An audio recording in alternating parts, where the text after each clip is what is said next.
நாய்களுக்கு தெரு நாய்களுக்கு இன்றைக்கி முதல்ல போட்ட உத்தரவை தடை பண்ணி இப்போ ஒரு உத்தரவு போட்டிருக்காங்க. நாய்கள் வந்து பிடிச்சி தெருவோர நாய்களுக்கு உணவளிக்கக்கூடியவர்கள் அதுக்குன்னு ஒதுக்கப்பட்ட இடங்களில் தான் உணவளிக்கணும். ரேபிஸ் தாக்குன நாயெல்லாம் பாதுகாப்பகத்திலே வச்சுக்கணும். வெளியே விடுறப்ப ரேபிஸ் ஊசி போட்டு தான் எல்லா நாய்களையும் வெளியே விடணும். அதே மாதிரி கருத்தடை பண்ணி நாய்களை வெளியே விடணும் அப்படின்னு சொல்லியிருக்காங்க. ரேபிஸ் ஊசி போடணும், கருத்தடை பண்ணி தான் நாய்களை வெளியே விடணும் அப்படிங்கிறாங்க. நினச்ச இடத்துல நாய்களுக்கு ஆதரவாக ஆர்வலர்கள் வந்து கேஸ் போட்டாங்க அப்படின்னா, பொதுநல அமைப்புகளும் ஆர்வலர்களோ கேஸ் போட்டால் ஆர்வலர்களுக்கு 25,000 ரூபாவும் பொதுநல அமைப்புகளுக்கு 2 லட்சம் ரூபாயும் அவங்க கட்டணும் அப்படின்னு சொல்லி போட்டிருக்காங்க.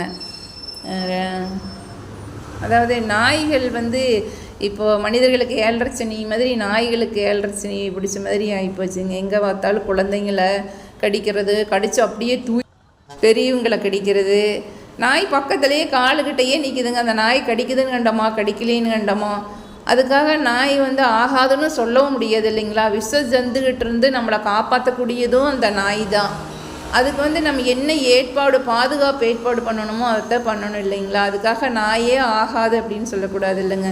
எங்கள் ஏரியாவில் பார்த்திங்கன்னா தெரு 4 நாய் 5 நாய் இருக்கும். மக்கள் வந்து தங்களுடைய மீதமுள்ள சாப்பாடு, கடைகளில் போடுற இறைச்சி வேஸ்ட்டு எல்லாம் சாப்பிட்டுக்கிட்டு உயிர் வாழுதுங்க அந்த நாய்.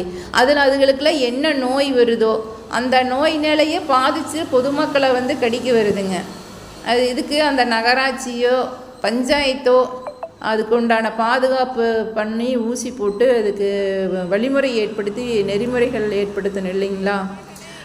ஒரு சின்ன சம்பவம் என்னன்னு கேட்டிங்கன்னா, ஒரு பஸ் ஸ்டாண்ட்லிங்க ஒரு நாய் ஒரு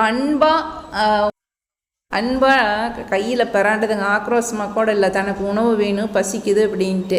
நான் அவங்க சொந்த நாய் நினச்சேன். அதுக்கப்புறம் அவங்க கொஞ்ச நேரத்தில் உதாசீனப்படுத்திட்டு போனதுக்கப்புறம் தான் தெரிஞ்சுது அது தெருநாய் அப்படின்ட்டு.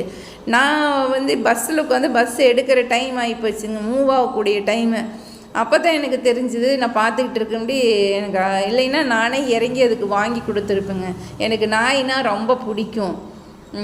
எங்கள் வீட்லேயும் நாய் 3 நாய் 4 வச்சுருந்துங்க. 1 வயசாகி இறந்துருச்சு. எங்கள் வீட்லேயும் 3 நாய் இருக்குங்க, பூனை இருக்குது. அதுவும் ஒரு நம்மளை மாதிரி ஒரு ஜீவன் தான் இல்லைங்களா. மனிதர்களும் தப்பு பண்ணுறோம், நாயும் தப்பு பண்ணுது. அதுக்கு விஷ சந்துக்கிட்டேருந்து நம்மளை காப்பாற்றக்கூடியதும் இந்த நாய்.